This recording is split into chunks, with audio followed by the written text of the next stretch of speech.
August 1943.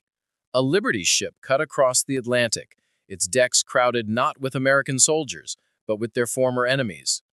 Nearly 2,000 German prisoners of war captured in North Africa stood silently at the railings as the coastline of the United States appeared through the morning haze. Most expected punishment, perhaps starvation. They had been told America was collapsing under Jewish influence and capitalist greed. Yet within hours of docking, these same men would be offered something utterly unimaginable in a world at war: a paper cup of Coca-Cola, cold enough to mist in the summer air. By 1943, the United States was holding more than 371,000 German prisoners of war in camps scattered across its vast interior, from the pine forests of Minnesota to the deserts of Arizona. The Geneva Convention required humane treatment, and Washington was determined to demonstrate moral superiority to Nazi Germany. The policy was clear: treat prisoners not as enemies to be broken, but as men to be rehabilitated. At the same time, America's industrial capacity had reached a height the Axis could scarcely imagine. While cities in Europe rationed bread and fuel, U.S. factories churned out 1,000 aircraft a day, canned goods by the millions, and so much sugar that Coca-Cola could follow the troops wherever they went. For German POWs, men raised on scarcity, hierarchy, and indoctrination, this abundance was a quiet weapon. Most of these prisoners were from the Africa Corps, captured after the fall of Tunisia. Veterans of the Desert Campaign, they had endured heat, flies, and the brutal efficiency of Allied air power. Now they were being sent to a land they had been taught to despise. They expected vengeance. What they found instead was ice cream. Their first contact with American plenty often came on the journey itself. On board the Liberty ships, mess lines formed on deck. The guards, many scarcely older than the prisoners, ladled out generous helpings of stew, white bread, and canned fruit. There were seconds for anyone still hungry. A sergeant from Bremen, exhausted from months in captivity, wrote later, "I thought it was a trick. No man at home in Germany could eat that much meat in a week." When the ships reached American ports, Norfolk, New York, Boston, or New Orleans, prisoners were stunned by what they saw. Dock cranes swung in constant motion, unloading cargoes of grain, fruit, and steel. Even in wartime, store windows glittered with abundance. Some POWs were transported by train across entire states, watching endless fields of corn and wheat roll past.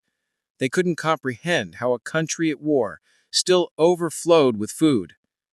Their destinations were the POW camps, built under the oversight of the U.S. Army Corps of Engineers. Rows of neat barracks stood inside barbed wire, with recreation fields, libraries, and kitchens stocked beyond anything German soldiers had seen in years. The U.S. War Department knew the Geneva Convention well, and even allowed the Red Cross to inspect the camps regularly. Prisoners could receive mail, work for wages, and purchase small luxuries from camp canteens. It was in those canteens that the first cultural shock arrived. Coca-Cola, at 5 cents a bottle, was available to anyone with pocket money. So was chocolate, cigarettes, and chewing gum. The taste, one prisoner recalled, was like drinking the future. Another said it felt like a machine-made happiness. Many of these men had grown up under the shadow of Depression-era Germany, where sweets were rare and soft drinks unknown. The first sip of Coca-Cola, cold, fizzing, and sweet, defied all their expectations about their enemy. It wasn't weakness they tasted, but confidence. The shock deepened at mealtime. American cooks, sometimes assisted by German volunteers, served 3,000 calories a day. Beef, eggs, milk, potatoes, quantities unimaginable back home. The Red Cross verified that many prisoners actually gained weight in captivity. An officer noted dryly in his report, "Morale among enemy personnel is good, waistlines expanding." For men raised on the myth of German superiority, this abundance was disorienting. Nazi propaganda had insisted that America was a mongrel nation, decadent and chaotic. Yet here was a land where even prisoners ate better than civilians in Berlin. At Camp Swift in Texas, the guards noticed something peculiar. Prisoners at first refused to eat ice cream. They thought it was some sort of trick, a frozen chemical or medicine. But once they tasted it, sweet, smooth, and cold against the Texas heat, they were hooked. Ice cream became a symbol of everything incomprehensible about America: soft, wasteful, and yet irresistibly good. Soon, the prisoners were allowed to work outside the camps, harvesting crops, cutting timber, or helping in canneries. Paid 80 cents a day in script money, they could spend their wages at the camp store, usually for cigarettes, candy, or more Coca-Cola. Some sent Red Cross parcels back to Germany, filled with American chocolate bars. Families at home couldn't believe it. Their sons in captivity were sending food to the Reich. Every evening, lights burned late into barracks as prisoners wrote letters. "Mother, we're not. We have everything here. The people are friendly. We even have ice cream on Sundays." For many, the experience produced quiet shame. How could the enemy afford such comfort for captured soldiers while their own people starved? And yet the kindness broke something deeper: the conviction that Germans were the world's chosen organizers of civilization. Beneath the barbed wire, a slow revolution of the mind had begun. By 1944, the camps were thriving communities. The U.S. Army allowed German officers to run internal discipline and even organize educational programs. At Camp Tonkawa, Oklahoma, prisoners could attend lectures on agriculture, English, or democracy. Others staged plays, painted murals, or sang lieder at night. One American journalist visiting a camp remarked that it looked less like a prison than a small university town. The contrasts were staggering. In Europe, Allied bombing raids flattened entire cities. In America, German soldiers were learning carpentry and drinking soda pop. The effect on morale was profound. When new arrivals came from U-boat crews or from the Normandy front, the veterans of the desert told them quietly, "Don't expect cruelty. The Americans treat you like men." Still, not everyone adapted easily. Among the diehards, the so-called true believers, resentment ran deep. They accused others of softening, of forgetting the fatherland. Secret Nazi cells emerged in some camps, enforcing discipline with threats and violence. But even these hardliners found it difficult to maintain ideological purity when the smell of fried chicken drifted from the mess hall. The power of abundance worked silently, almost invisibly. It wasn't American propaganda films or lectures that changed minds. It was the lived reality of a society that could feed its prisoners better than Germany could feed its citizens. A corporal from Hamburg summed it up after the war: "We came believing we were superior. We left wondering how such a country could ever lose." As 1944 turned to 1945, the war in Europe neared the end. The German Reich was collapsing, its cities reduced to rubble. Inside the American camps, the prisoners listened to radio broadcasts of defeat after defeat: Normandy, Aachen, the Ardennes, Berlin. Yet they were alive, well-fed, and safe. For many, guilt mingled with relief. And on Sundays, as the camp orchestra played familiar songs from home, the canteen still served ice cream sundaes. By the time Germany surrendered in May 1945, these men had spent years behind American fences, and yet their transformation was only beginning. For what they would witness next would challenge not just their hunger, but their hearts. Thanksgiving dinners, Christmas gifts from American families, and lessons in democracy from the very soldiers who once hunted them across the desert. Summer 1945 arrived. The guns of Europe had fallen silent, but across the American heartland, tens of thousands of German prisoners still woke each morning to the roll call within their fenced compounds. The war that had consumed their youth was over, their uniforms now faded, their loyalty hollow. Yet outside the wire, America was celebrating victory and inviting even its enemies to share the feast. For the first time, captured soldiers of Hitler's army found themselves breaking bread not under orders, but under the quiet spell of kindness. When Germany surrendered on May 8th, nearly 500,000 Axis prisoners remained in U.S. custody, most of them Germans.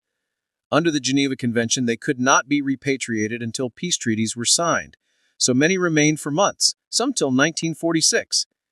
Their labor was now crucial to America's post-war economy, harvesting cotton in Texas, cutting pulpwood in Louisiana, building irrigation ditches in California. The War Department's philosophy remained clear: humane treatment, strict order, no humiliation.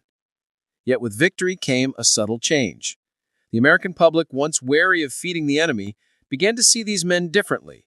They were no longer threats.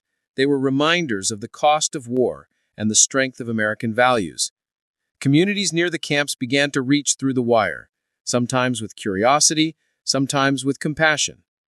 At Camp Hearn in Texas, townspeople gathered at the fences on Sundays, watching the Germans play soccer. Children pressed sticks of gum and candy bars through the wire. At first, the guards forbade it. Later, they pretended not to notice. Small acts of generosity replaced suspicion. One farmer's wife in Arkansas began sending baskets of apples to the prisoners who worked her fields. They said thank you. Meanwhile, Red Cross inspectors noted how well the prisoners were treated. Reports from 1945 described POWs as content, well-fed, and cooperative. Many wrote home in disbelief, describing how American guards sometimes shared their own rations and coffee. Letters that slipped through censorship carried a tone of wonder. "We have it too good," one man admitted, "perhaps too good to be real." Yet under the surface, moral dissonance grew. They received news from home: starvation in Hamburg, ruins in Dresden, families living in cellars. Their guilt deepened. Every spoonful of ice cream, every cold Coca-Cola, reminded them of children scavenging for food in Germany. One prisoner confessed to a chaplain that he could no longer enjoy eating. "I hear my mother's hunger in every bite," he said. To help channel this turmoil, the U.S. Army organized re-education programs. Films, newspapers, and discussion groups were introduced to explain democracy and expose Nazi lies. Some Germans dismissed it as propaganda, but many listened in silence. They compared what they heard with what they saw: guards who joked, farmers who shared food, families who invited them to church picnics. The message needed no translation. At Camp Clinton, Mississippi, a Lutheran chaplain began holding bilingual services. Germans sang hymns they had learned as boys, joined by American voices from outside the fence. "Ein feste Burg ist unser Gott," a mighty fortress is our God, floated into the night, dissolving the line between victor and vanquished. Elsewhere, prisoners created their own newspapers, art exhibitions, even orchestras. At Camp Shelby, Mississippi, a Christmas concert drew hundreds of locals. One piece was titled "Heimweh nach Frieden," longing for peace. When the final note faded, the American audience stood in silence before breaking into applause. Still, old loyalties lingered. In some barracks, portraits of Hitler remained hidden behind lockers. A few diehards whispered that the Führer had escaped, that Germany would rise again. But the longer they lived among abundance, the more Coca-Cola they drank, the more generous meals they shared, the harder it became to believe in German destiny. Ideology starved where ice cream melted freely. For those allowed to work outside, the lessons grew intimate.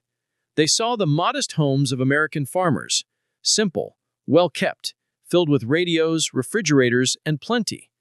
They saw black and white soldiers serving together in uniform, something unimaginable in Hitler's army.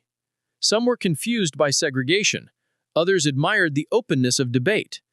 What struck them most was not power, but freedom. One prisoner remembered a small act of decency that shattered his certainty. He had injured his hand in a sawmill, and an American medic treated him gently, speaking soft English he barely understood. As the bandage was tied, the medic said only, "All men bleed the same." Years later, the former prisoner told his son, "That sentence destroyed everything I had believed." Meanwhile, life in the camps continued with strange rhythm and humor. They staged plays, Shakespeare, Goethe, even American comedies translated into German. They built model ships, carved toys for local children, and painted murals of distant mountains they missed. Every creation was an act of survival, but also of admiration. "We learned from the Americans. They could laugh in the middle of war," one artist said. By autumn 1945, the first transports began returning prisoners to Europe. Some wept as they boarded trains. "We feared what waited for us," a soldier from Bavaria recalled. "We were leaving a land of milk and honey to return to ruins." Many took small mementos, a Coca-Cola bottle cap, a bar of soap, a photograph with their guard. Before departure, each man received a packet containing pay vouchers, Red Cross forms, and a meal, often including, of all things, a slice of pie or a chocolate bar. It was the last American gesture of hospitality.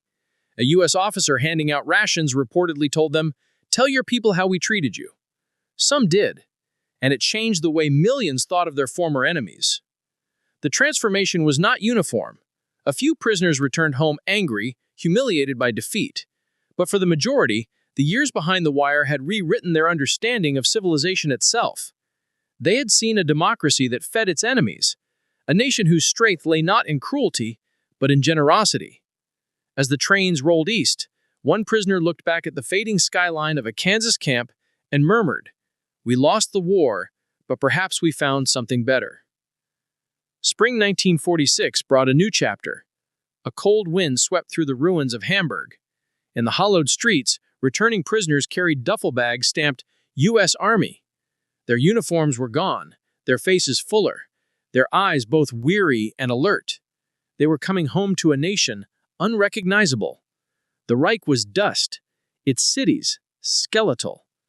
And yet inside these men was a private contradiction, memories of soft beds, warm meals, and the fizz of Coca-Cola that had somehow survived the collapse of their world. By the end of 1946, most of the 371,683 German POWs held in the United States had been repatriated. They arrived in a Germany of rubble and ration cards. The contrast was unbearable. Many stepped from Red Cross trains into the arms of families who looked older than they remembered, children thin and silent from hunger. They brought stories that sounded like fantasy: American guards sharing cigarettes, camp kitchens serving ice cream, and small-town Americans offering smiles instead of revenge. At first, few believed them. Nazi propaganda had long portrayed the America as degenerate, ruled by money and chaos. To admit that the enemy had shown compassion seemed like treason to the dead. But as the story spread, through whispered recollections, reunion letters, and local newspapers, something subtle began to happen. The myth of Nazi superiority fractured, replaced by an uneasy admiration for the society that had defeated them not only with weapons but with comfort. In towns across Germany, returnees became living contradictions. They had seen democracy up close and could not forget its abundance. When neighbors cursed the Americans as occupiers, some former POWs quietly shook their heads. "You do not know them," one told a friend. "They fight hard, yes, but they do not hate." Others described the taste of Coca-Cola, the sweetness of chocolate, the miracle of endless food. Children listened wide-eyed, half thinking their fathers were inventing fairy tales. Scholars later called it the abundance shock. It was not merely about food, it was about worldview. For soldiers raised to believe in sacrifice and scarcity, America's excess seemed indecent, yet profoundly humane. The idea that liberty could coexist with plenty, that a nation could be strong without cruelty, unsettled everything they had been taught. In letters archived by historians like Arnold Kramer, dozens of former prisoners confessed to a transformation deeper than defeat. One wrote, "They conquered us with kindness. I cannot explain it, but it broke my heart." Another admitted, "If Germany had treated its prisoners as the Americans did, perhaps we would not have lost our souls." Back home, these men faced suspicion. Some were accused of being Amerikanerfreunde, a subtle insult in the bleak post-war years. Yet their stories persisted. They told of Thanksgiving dinners, of guards who quoted the Bible and jazz tunes, of seeing black soldiers and white soldiers eat together. They spoke of freedom not as chaos, but as discipline without fear. A quiet movement began, the re-education of the defeated, not by Allied mandate, but through memory. Thousands of former POWs enrolled in new universities under the Marshall Plan, carrying with them notions of democracy that felt tangible rather than theoretical. Professors noticed their unusual openness to debate, their rejection of ideological certainty. They had lived democracy, even inside barbed wire. Meanwhile, the symbols of their captivity, ice cream, Coca-Cola, and chocolate, became icons of a new world seeping into Europe. When American GIs reintroduced Coca-Cola bottling plants in occupied Germany, demand surged. Some of the first franchise employees were ex-POWs who had tasted it behind the wire. "It reminded me that there could be sweetness again," one said. By 1948, Coca-Cola advertisements appeared beside ruins, promising Lebensfreude, joy of life. Ice cream, too, became a post-war emblem of hope. U.S. occupation forces distributed frozen desserts at street festivals to celebrate peace. Children who had never seen such abundance licked vanilla cones under Allied banners. Many did not know that their fathers had discovered the same taste as prisoners thousands of miles away. For the returning men, these symbols carried moral weight. They remembered guards who refused to strike them, farmers who paid them fairly, and chaplains who spoke of forgiveness. Some became teachers, others priests, still others civil servants helping rebuild the Federal Republic. In their minds, democracy was not an abstract system. It was the camp guard who shared his rations, the cook who offered second helpings, the farmer who said, "Take what you need." Historians tracing post-war opinion found that regions with large numbers of returning U.S. POWs developed notably different attitudes, less authoritarian, more open to reconciliation. Many later joined local councils or supported European integration. They had witnessed firsthand that strength could coexist with generosity. One poignant case came from Bavaria, a former Africa Corps sergeant named Heinz Müller, who had spent 3 years in a camp near Kansas. When he returned home, he built a small dairy cooperative. On opening day, he offered free ice cream to the village children, explaining softly, "The Americans taught me this. It is what peace should taste like." Meanwhile, in the United States, memories of the German prisoners faded quickly. Camps were dismantled, fences torn down. Fields where enemies once worked were turned to crops. Yet some Americans never forgot. Former guards and farmers exchanged letters with ex-prisoners for decades. Packages crossed the Atlantic, gifts of chocolate, coffee, or snapshots of families now at peace. In 1952, one such letter reached Texas from a man in Stuttgart. "Dear Sergeant Brooks, I am alive and well. My son was born last year. I named him Thomas after you. You gave me a cigarette on Christmas night 1945. I had not forgotten the kindness of an enemy." The legacy of that kindness rippled through history. As West Germany rebuilt under American aid, the cultural memory of humane captivity softened public resistance to cooperation with the former foe. When Coca-Cola opened its largest European plant in 1957 near Essen, it was staffed partly by veterans who had once drunk it behind barbed wire. Advertising executives noted the irony, but understood its power. American abundance had become German aspiration. Beneath the economic miracle of the 1950s lay countless unspoken memories of warmth amid war, of sweetness after bitterness. The transformation was not orchestrated by diplomats or generals, but by cooks, guards, and farm wives who treated their captives with decency. Their quiet mercy had achieved what leaflets and lectures could not: the erosion of hatred. The true climax of this story was not a battle, but a realization, one that dawned slowly in the minds of those who had seen both fascism and freedom. In 1945, behind the fences of Camp Clinton, a German soldier had carved a line into a wooden bunk. "The strongest nation is the one that can afford to be kind." Years later, when historians rediscovered that piece of wood in a museum archive, its message resonated beyond war. America had demonstrated a paradox that the Third Reich could never comprehend, that moral strength could come not from fear, but from generosity. Ice cream and Coca-Cola, those simple pleasures, had become instruments of ideological victory. They revealed to thousands of men that the supposed decadence of democracy was, in truth, its deepest resilience. By the 1960s, the men who had once marched under the swastika were middle-aged fathers in a democratic West Germany. Many still remembered their years in America with strange nostalgia. They taught their children English phrases, played jazz records, and smiled at the mention of Coca-Cola. Some visited the United States as tourists, tracing old campsites now overgrown with grass. At reunions, they toasted their survival not with beer, but with the drink that had first dissolved their hatred. American historians, including Arnold Kramer, later documented this phenomenon as one of the war's quiet triumphs. Without speeches, without re-education camps, without force, America had converted its prisoners through abundance. The POW program became a model for post-war reconciliation, studied by military psychologists and diplomats alike. The transformation had costs, too. Some former prisoners struggled with guilt, unable to reconcile their comfortable captivity with their family's suffering. Others wondered if they had betrayed their homeland by admiring the enemy. But even in their doubt, they carried proof that another kind of strength was possible. In the decades that followed, the memory of those camps became part of a shared transatlantic story. When West Germany joined NATO in 1955, many of its officers had once been American prisoners. They now trained alongside former guards, speaking not as enemies, but as allies. The legacy of humane captivity had come full circle. In the end, the story of the German POWs in America is not about ice cream or Coca-Cola, but what those things represented: the triumph of plenty over propaganda, of mercy over ideology.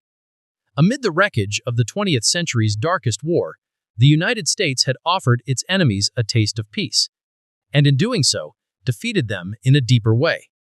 For the men who once feared starvation and instead found themselves savoring frozen desserts beneath the Texas sun, the memory never melted. They carried it home, the cold sweetness of forgiveness, a quiet proof that the most enduring victories are those won not by hunger or hate, but by the simple, disarming power of generosity.